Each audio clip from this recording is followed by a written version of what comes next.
पिछली कक्षा में हम पढ़ रहे थे एलिट्रेशन, उसी से हम वापस शुरू करते हैं एलिट्रेशन यानी अनुप्रास अलंकार के कुछ एग्जांपल्स के साथ, क्योंकि ताकि जब आपको और से अधिक आपको एग्जांपल जब करवाए गए जाते हैं तब आपको उस चीज का बहुत ही अच्छे तरीके से उसका जो प्रैक्टिकली आपको जो एक नॉलेज उस चीज को प्राप्त होता है, जिससे आपको ये हेल्प मिलती है कि आप किसी भी क्वेश्चन को आसानी के साथ कर सकते हैं। तो आप देखते हैं एलिट्रेशन की कुछ एग्जांपल्स को मेरे साथ, और आप खुद इस चीज को सॉल्व करने का प्रयास करेंगे ताकि आप आने वाले 10 मिनट के अंदर आप ये समझ जाएंगे कि एलिट्रेशन से रिलेटेड कोई भी क्वेश्चन अगर परीक्षा में आता है तो आप उसको आसानी के साथ कर देंगे। आप देखेंगे a big bully beats a baby boy। Sentence लिखा मैंने a big bully beats a baby boy लिखा है। तो इसमें हम देखते हैं कि क्या एलिट्रेशन सही है। आप मेरे साथ पढ़ने की कोशिश करेंगे। सबसे पहले पढ़ेंगे a big yes bully beats a baby boy. Okay, a big bully beats a baby boy यानी एक बड़ा शरारती लड़का है जो एक छोटे से लड़के बच्चे को क्या करता है, पीटता है। ये इसका मीनिंग है, लेकिन इसका मीनिंग से हमारी कोई लेना देना नहीं है। हमें इसके सिर्फ साउंड से मतलब है। प्रत्येक जो शब्द शुरू होते हैं वो कॉन्सोनेंट की ध्वनि से शुरू होना चाहिए। बिग शुरू हुआ है किससे, बै की ध्वनि से शुरू। बुली शुरू हुआ है बै की ध्वनि के साथ शुरू। बीट्स में बै है, बेबी में बै है और बॉय में भी बै है, अर्थात बै ध्वनि का क्या हो रहा है, दोहराव हो रहा है। किसका, बै ध्वनि का दोहराव हो रहा है, यानी बार बार कौन सी ध्वनि आ रही है, बै आ रही है। तो बै एक कॉन्सोनेंट की साउंड है, कॉन्सोनेंट का साउंड है और ये बिगिनिंग में है, वह शब्द के शुरुआत के अंदर हो रहा है। तो हमारा कौन सा हो जाएगा, एलिट्रेशन हो जाएगा, अनुप्रास अलंकार। एक बहुत ही मोस्ट और कॉमन सा एग्जांपल है जो आप सभी ने देखा है, सी सेल का मतलब बेच ना, सी सेल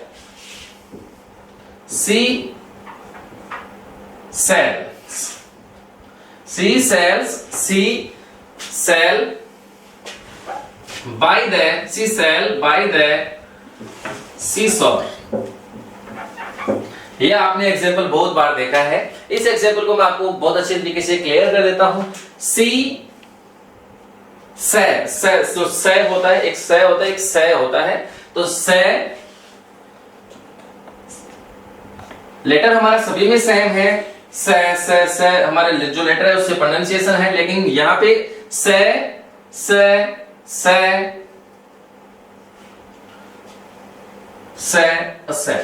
सभी में से का रिपीटेशन हो रहा है। साउंड्स के अंदर बहुत ही नियर बाई जो वर्ड है और बिगिनिंग के अंदर एक कॉन्सोनेंट का साउंड हमारे पास आ रहा है, तो एक से का दोहराव हो रहा है। किसका हो रहा है, से का दोहराव हो रहा है। और इससे हम समझ सकते हैं कि इस लाइन के अंदर कौन सा फिगर ऑफ स्पीच होगा।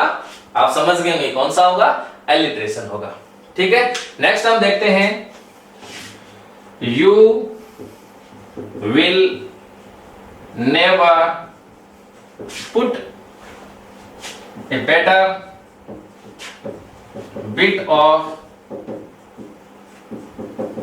butter on your knife। ठीक है, you will never put a better bit of butter।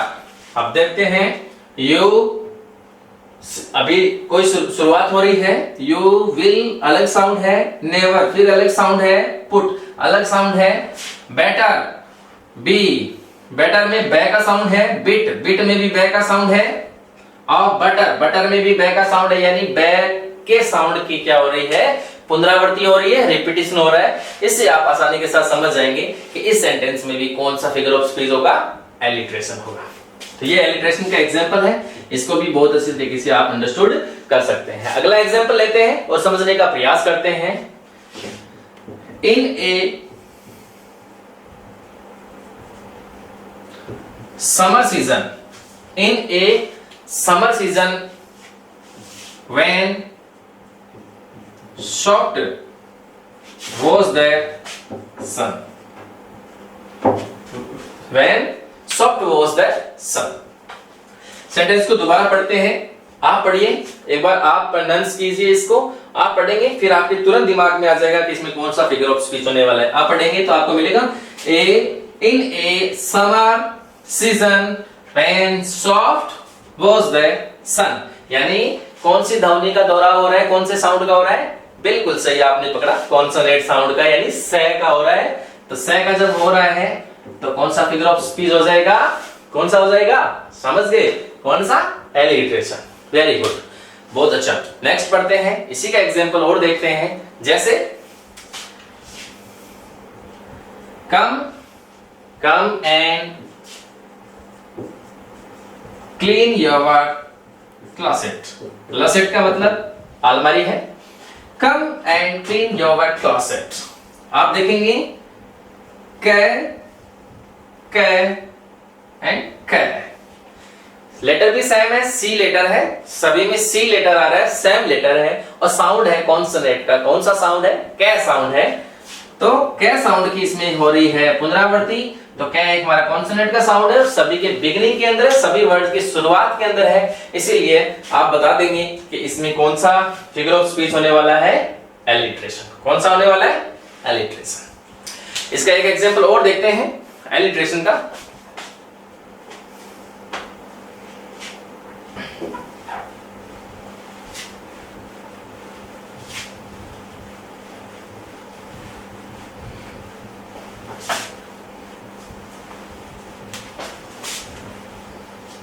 एक एग्जांपल और देखते हैं, फिर आप बहुत अच्छे तरीके से और समझेंगे इसको। जैसे please put your pen away and play the piano. Please put your pen away and play the piano. इस लाइन को पढ़ने के बाद आप तुरंत समझ भी गए कि इसमें कौन सा फिगर ऑफ स्पीच होने वाला है, क्योंकि मुझे पता है कि अब आपने एलिट्रेशन को बहुत अच्छे तरीके से सीख लिया है। ठीक है, तो एक बार पुनः, ये मैं नहीं करूंगा, आप ही करेंगे। आप मेरे साथ प्रोनाउंस करने की कोशिश करेंगे। Yes, please put your pen away and play the piano. यानी पे जो साउंड है, कॉन्सोनेंट साउंड है, उसका रिपीटेशन हो रहा है। ये था हमारा एलिट्रेशन का एग्जांपल। क्या? अच्छा, गुड। अभी आप ये जानना चाहते हैं कि मैं आपको एक एग्जांपल और कराऊं। वेरी गुड, तो एक और एग्जांपल देखेंगे। Full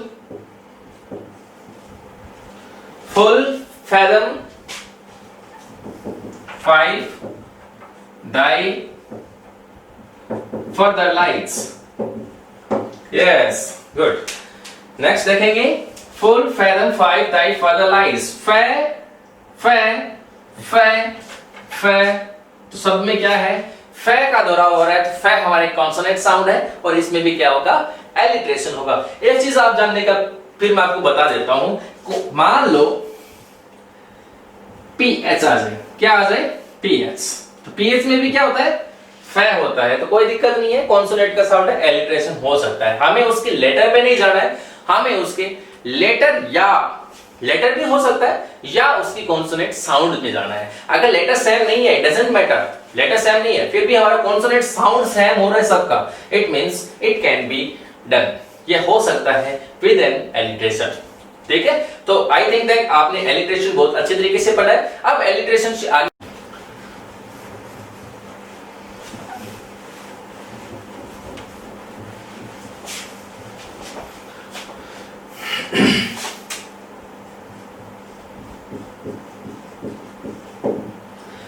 assonance. एसोनेंस को हम बोलते हैं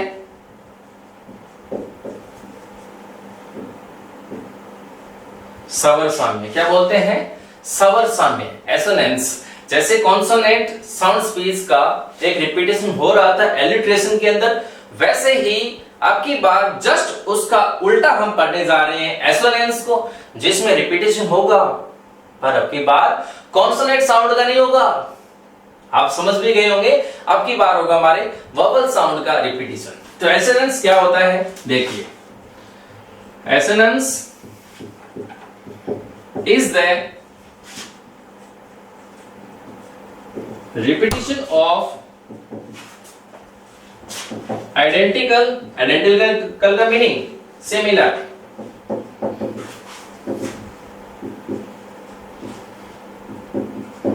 सिमिलर जो आइडेंटिकल वोवल साउंड होगा,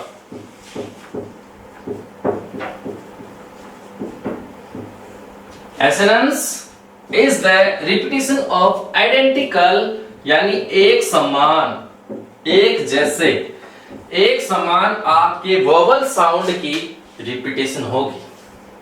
ठीक है, अभी जब आपने एलिट्रेशन पढ़ा था उसमें कॉन्सोनेंट साउंड का रिपीटेशन हो रहा था, लेकिन एसोनेंस के अंदर आपको मिलेगा इस assonance is the repetition of identical vowel sounds, यानी वोवल साउंड का रिपीटेशन होगा।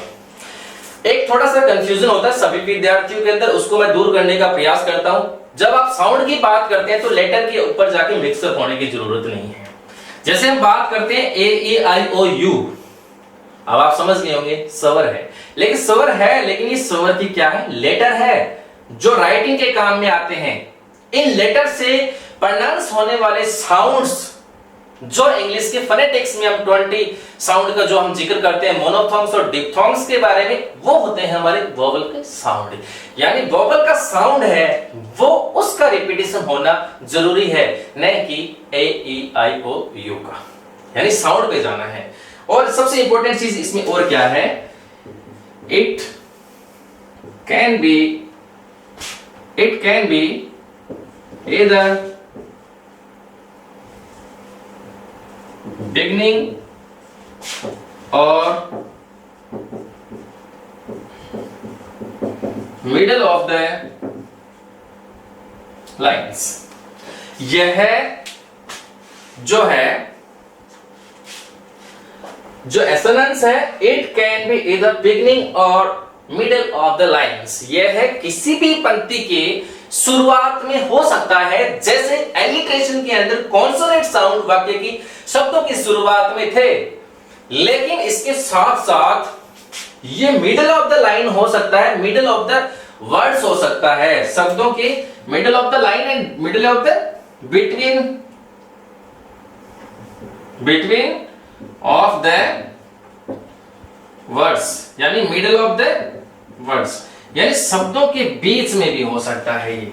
यानी कोई शब्द है, कोई वर्ड्स है, जरूरी नहीं है कि उस वर्ड की शुरुआत ही वोवल साउंड से हो, लेकिन उसके बीच में का जो वोवल साउंड है, वो कई ऐसे शब्द आ गए, उस शब्द के बीच वाले जो साउंड है, ठीक है, जो मिडिल ऑफ द वर्ड का जो साउंड है वो एक जैसा ही है, यानी उनका क्या हो रहा है, रिपीटेशन हो रहा है।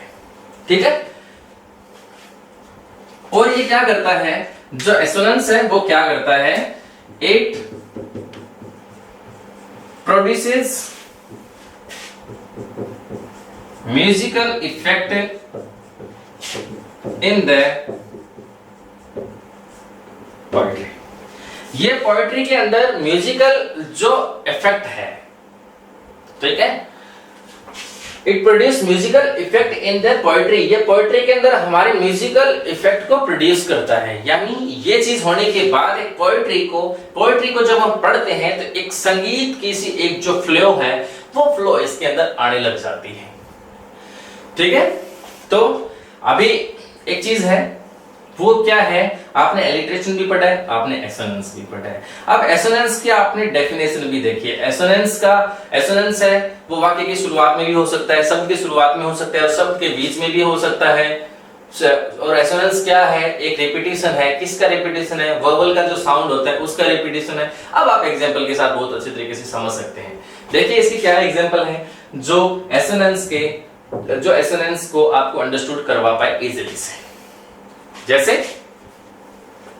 ये देखो, इस चीज को आप बिल्कुल क्लियर करेंगे। हो सकता है डेफिनेशन के बारे में कोई भी एग्जाम में क्वेश्चन आता है तो पहली और दूसरी तीसरी लाइन, तीनों लाइनें हैं वो आपके दिमाग में बिल्कुल सेट होनी चाहिए। इसके अंदर भी एक चीज है इंपॉर्टेंट, वो चीज ये है जो नियर बाई वर्ड है वो आपको बिल्कुल ध्यान रखना है। जो नियर बाई वर्ड्स है ना, it should be in near by words. जो भी रिपीटेशन साउंड का हो रहा है, वोवल साउंड का हो रहा है, वो एक होना किसमें चाहिए, बिल्कुल नियर बाई वर्ड्स में होना चाहिए, यानी नजदीकी जो शब्द है उसके अंदर होना जरूरी है। कहीं वो दूर के अगर शब्द होते हैं तो बिल्कुल हम ऐसे नहीं मान सकते कि इसके अंदर है वो एसोनेंस होगा। ठीक है, अब देखेंगे इसके एग्जांपल, फिर आप समझ जाएंगे बहुत ही आसानी के साथ कि एसोनेंस है वो किस प्रकार से होता है।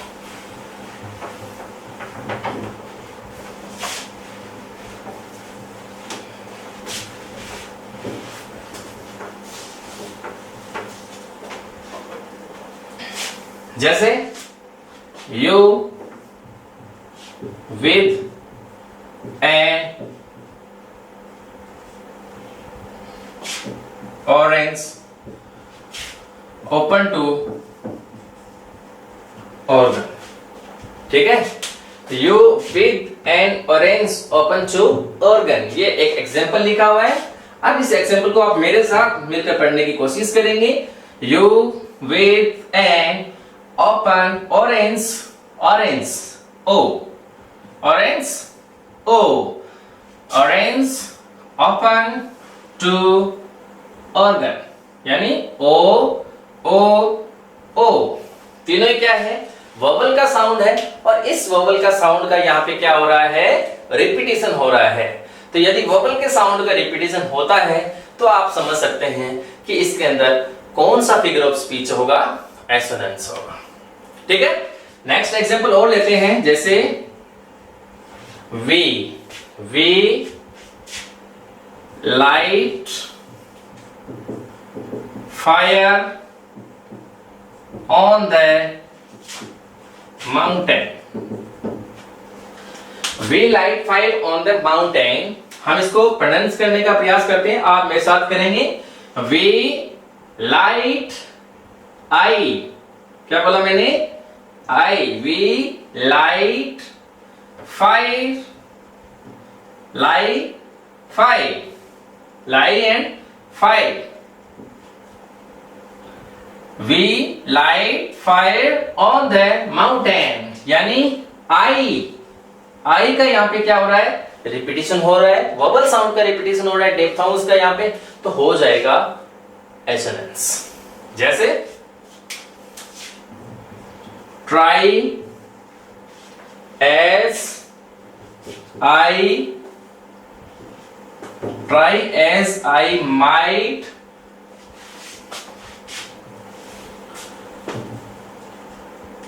the try kite to fly। ठीक है, अब इसको आप देखते हैं। ट्राई, तो आई, ट्राई नहीं होता है कभी, ट्राई नहीं होता है, क्या होता है, ट्राई होता है, try as I might kite and fly, यानी आई साउंड का, आई वोवल्स जो साउंड है उसका यहाँ पे रिपीटेशन हो रहा है, इसका मतलब यहाँ पे क्या हो गया, एसोनेंस हो गया। ठीक है, इसके बाद में नेक्स्ट एग्जांपल इसका देखते हैं। जैसे How now brown cow। जैसे आप देखेंगे example, how now brown cow। ठीक है, तो इसमें आउ जो साउंड है उसका रिपीटेशन हो रहा है, वोवल साउंड। जैसे हाउ नाउ ब्राउन काउ, तो आउ का रिपीटेशन हो रहा है, तो यहाँ पे क्या होगा, एसोनेंस होगा। एक एग्जांपल और देखते हैं। जैसे the rain in Spain stress, the rain in Spain stay mainly on the cliff, stay mainly on the plains। इस सेंटेंस को देखेंगे और आप खुद करने का प्रयास करेंगे, आप खुद एक बार ट्राई करेंगे तो आपको बिल्कुल एसेंस है वो क्लियरली समझ में आ जाएगा। The rain in Spain stays main on the plain। Okay, बहुत अच्छा सीख रहे हैं आप। The rain in Spain stays mainly on the plain। इस प्रकार से इसमें ए जो साउंड है, वोवल साउंड है, उसका रिपीटेशन हो रहा है। इससे आप बहुत अच्छे तरीके से आप इस चीज को गैस कर सकते हैं कि इसके अंदर क्या है, एसोनेंस है। ओके, एक एग्जांपल और देखें, अगर आप चाहें तो एक एग्जांपल और देख सकते हैं। जैसे I must confess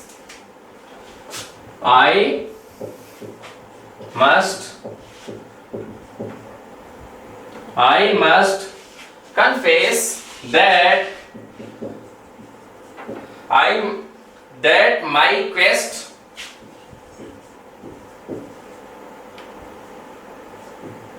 I felt depressed। I must confess that my quest I felt depressed। ये आपके पास सेंटेंस है। अब हम देखते हैं I must confess A that my quest A felt A depressed A। यानी A की जो वोवल साउंड है उसका क्या हो रहा है, रिपीटिशन हो रहा है। अब ये जो रिपीटिशन हो रहा है इसमें आपने एक चीज पे ध्यान दिया होगा कि ये कोई भी वर्ड के शुरुआत में नहीं है। जैसे ऑरेंज अपन टू ऑर्गन, इसमें जो साउंड का जो रेपिटेशन है, वोवल साउंड का जो रेपिटेशन है, वो रेपिटेशन हमेशा यहाँ पे क्या हो रहा है, कोई भी वर्ड के बिगनिंग के अंदर हो रहा है। यहाँ हमने देखा, नीचे देखा जे रेन, स्पेन, मैनली, प्लेन्स, तो इसमें क्या था, मिडल के अंदर था, बीच में था।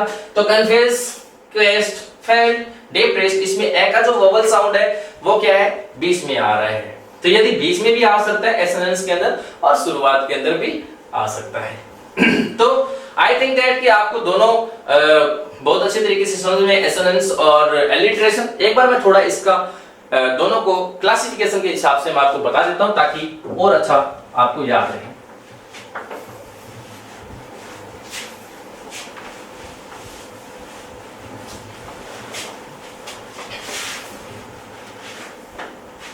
जैसे हमारे पास है एलिट्रेशन, हमारे पास है एसोनेंस। दोनों में ही क्या है, कॉमन चीजें हैं। साउंड का क्या हो रहा है, रिपीटेशन हो रहा है। कि जी एसोनेंस में भी क्या हो रहा है, साउंड का रिपीटेशन हो रहा है।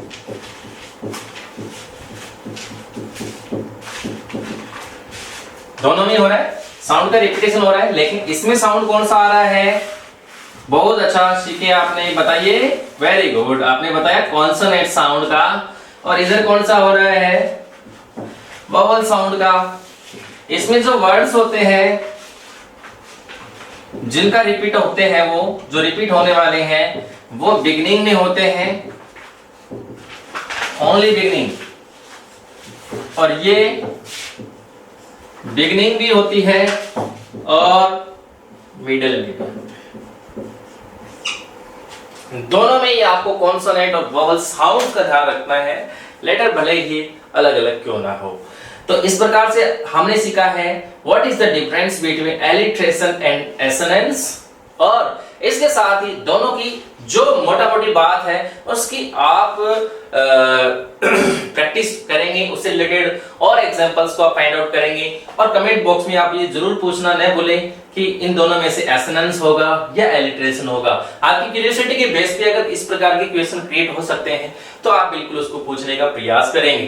दूसरी बात, दोनों का जो कंपैरिजन करते हैं एलिट्रेशन और एसोनेंस के बारे में, तो इन दोनों को जो अभी आपने सीखा, इनकी जो डेफिनेशन है उस डेफिनेशन को अपने माइंड में आप बिल्कुल क्लियर रखेंगे। इन डेफिनेशन के साथ साथ अब इनसे रिलेटेड एग्जाम में क्वेश्चन आएगा, या तो 6-7 लाइनें आपके एग्जाम में कोई भी पोएट्री की आ सकती है। मान लो 6 लाइनें आपके एग्जाम में आ गई, उस 6 लाइनों में मान लो 2 नंबर लाइन का पूछा या 4 नंबर लाइन का पूछा तो एग्जाम ऐसे भी पूछा जा सकता है कि what is the figures of speech in the line number 2 and 4। 2 number और 4 नंबर में कौन सा फिगर ऑफ स्पीच होगा, उन 2 नंबर और 4 नंबर जो भी पूछा जाएगा परीक्षा में उस लाइन को आप पढ़ेंगे और पढ़ने के बाद आप पता लगा लेंगे। अगर एलिट्रेशन और एसोनेंस होगा तो बहुत अच्छे तरीके से आप उसको सॉल्व करेंगे, ठीक है। और दूसरा पूछा जा सकता है, जैसे रीट एग्जाम 2017 में पूछा गया था डेफिनेशन के बारे में जो थी एलिट्रेशन की, उसी प्रकार एसोनेंस की डेफिनेशन भी आपको पूछी जा सकती है। तो दोनों की जो डेफिनेशन है जो मैंने आपको बोर्ड पे स्टार्टिंग के अंदर लिखवाई थी कि it is the repetition of identical similar vowel sound, it is specially stressed in syllables in the sequence of near by words, it can be either in the beginning of the in between the words. तो इस प्रकार की जो भी language में जो आपकी definition थी उसको भी आप लर्न करने का प्रयास करेंगे। आगे के जो हमारे फिगर्स ऑफ स्पीच है वो हम पढ़ेंगे नेक्स्ट क्लास में।